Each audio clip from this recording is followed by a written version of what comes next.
बिस्मिल्लाहिर्रहमानिर्रहीम। अस्सलाम वालेकुम नादरीन, आप यूट्यूब चैनल देख रहे हैं। मैं इमरान खान हूँ। सबसे पहले इमरान खान साहब का स्टेटमेंट, क्योंकि जो भी मुज़ाकरात का मामला था वो कटाई में पड़ गया। उसका रीज़न इमरान खान साहब ने ख़ुद बताया सहाफ़ियों से बात करते हुए।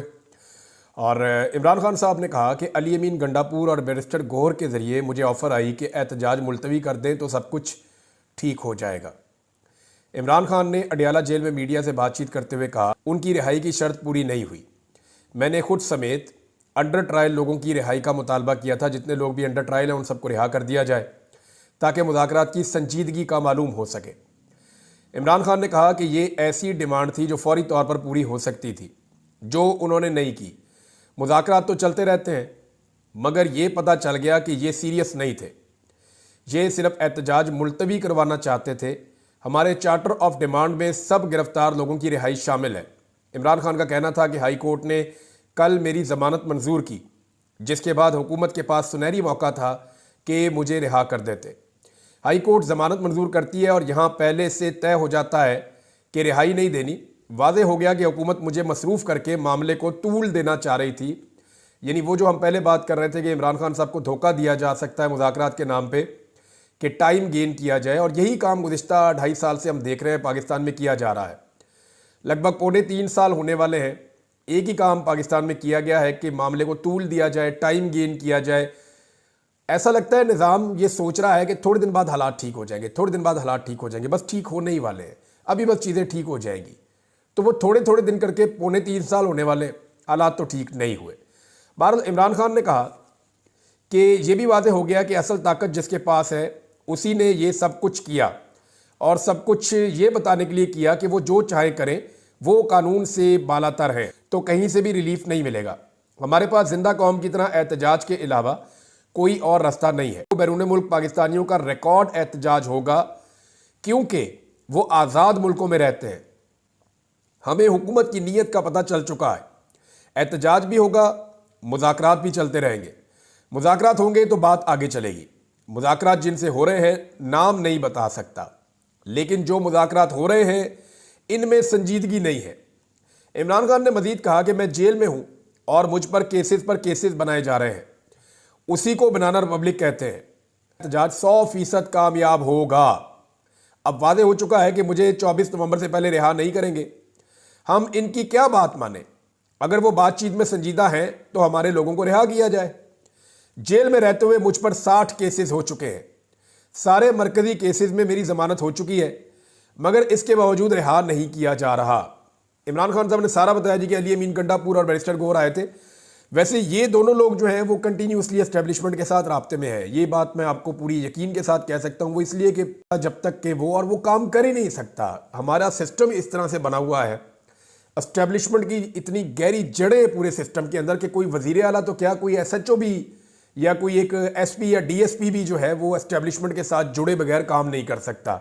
एस्टेब्लिशमेंट की जड़ें बहुत गहरी हैं निज़ाम के अंदर, तो वज़ीर आला तो ऐसा सोच भी नहीं सकता। अब अलीमा खान साहिबा ने भी इसकी तस्दीक की। उन्होंने कहा जी इमरान खान साहब को मुज़ाकरात की पेश की गई, 10 दिन के लिए टाइम मांगा गया था। जो मुज़ाकरात करने वाले दूसरे लोग हैं जिन्होंने अली अमीन गंडापुर से रब्ता करके मुज़ाकरात किए या बैरिस्टर गौहर को इन्फॉर्मेशन है, उन्होंने कहा जी कि 10 दिन दे दिए जाए, 10 दिन के लिए एहतजाज आप मौखर कर लें और मुज़ाकरात जो है वो फिर आगे बढ़ते जाएंगे। अब इसमें जो डायरेक्टली उनका स्टेटमेंट है वो ये है कि इमरान खान ने कहा कल मुझे उन्होंने ऑफर किया आप 10 दिन के लिए एहतजाज मुलतवी कर दें, हम बातचीत करने के लिए तैयार हैं। मैंने कहा ठीक है, पहले बेगुनाह लोगों को रिहा करो। बजाय रिहाई के मुझ पर एक नया केस बना दिया गया। इससे वादे हुआ कि ताकतवर लोग जिस वक्त चाहें आपको कैद में रख लें और जब चाहें आपको रिहा कर दें। लिहाजा उन्होंने बड़ा क्लियरली ये कह दिया इमरान खान साहब ने कि ये इसके पीछे एस्टेब्लिशमेंट है मेरी गिरफ्तारी के पीछे, और ये सारे मिले हुए हैं और ये सिर्फ टाइम गेन करना चाह रहे थे, जो इमरान खान साहब ने फिलहाल देने से इनकार कर दिया है। और उन्होंने कहा जी कि हम एहतजाज करेंगे, एहतजाज नहीं रुकेगा। मोहसिन नकवी को बुला लिया जी, इस्लामाबाद हाई कोर्ट ने इसका नोटिस ले लिया। इस्लामाबाद हाई कोर्ट के अंदर वो एक केस चला गया था, वहाँ पे चीफ जस्टिस के पास ये केस लगना ही वहाँ था। इस्लामाबाद में जब भी कोई हुकूमत से मुताल्लिक या इस्टेब्लिशमेंट से मुताल्लिक कोई भी चीज़ आती है वो 90% जो है वो जाकर सीधा chief justice Islamabad high court के पास ही लगती है। वो इख्तियार भी उनके पास ही है।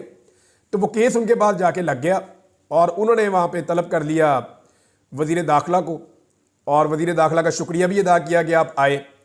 तो वज़ीर दाखिला ने वहाँ पे बातचीत की। बहरहाल अब ये केस चल रहा है कि इस एहतजाज को कैसे टैकल करना है। अब अदालत के जरिए से कोई हुक्म लेने की कोशिश की जाएगी। बहरहाल मोहसिन नकवी ने बाहर निकल के बातचीत की है और मोहसिन नकवी ने कहा कि जी पीटीआई के साथ कोई मुज़ाकरात नहीं हो रहे क्योंकि धमकियों के साथ बातचीत नहीं हो सकती है। चीफ जस्टिस का जो भी ऑर्डर होगा उसके ऊपर हम अमल दरामद करेंगे। मुझे लगता है चीफ जस्टिस से सख्त ऑर्डर लेगी ये हुकूमत और उस ऑर्डर को बुनियाद बनाकर लोगों के ऊपर फस्तायत, जुल्म और जबर किया जाएगा। अब चीफ जस्टिस का जो सख्त ऑर्डर है वो किस नौयत का होगा ये हम देख लेंगे आने वाले वक्त में। अच्छा, उन्होंने कहा जी कि सवाल ये पैदा होता है कि सिर्फ खास दिनों में पीटीआई क्यों एहतजाज कर रही है। अब ऐसे वक्त में एहतजाज की कॉल दी है जब बेलारूस के सदर पाकिस्तान, ओ यार कुछ ना कुछ तो पाकिस्तान जो हो ही रहा होता है ना। थोड़े दिन पहले एहतजाज कर रहे थे तो आपने कहा था जी वो जो है वो मलेशिया के वज़ीर आज़म आ गए, हालांकि वो उस दिन जा रहे थे जिस दिन उन्होंने एहतजाज की कॉल दी थी। उससे थोड़े दिन पहले जो है वो आसिफ अली जरदारी नाना बन गए थे। उसके बाद जो है वो नवाज शरीफ साहब का बेटा दिवा, कुछ ना कुछ तो इस मुल्क में हो रहा होता है। कभी मरियम नवाज की सर्जरी निकल आती है, कभी कुछ हो जाता है, कभी कुछ ना कुछ। एक मुल्क है भाई इतना बड़ा, तो बेलारूस का सदर आ रहा है, हद हो गई वैसे आप लोगों की। मैं हैरान होता हूं कि बेलारूस का सदर आएगा, आगे पाकिस्तान का सारा कर्जा उतार के वापस चला जाएगा, ये होगा। यानी मेरी समझ से बाहर है। कोई ना कोई तो पाकिस्तान में आता ही रहता है हर वक्त। इतना बड़ा मुल्क है भाई, 25 करोड़ इसकी आबादी है, एटमी पावर है दुनिया की 7वीं।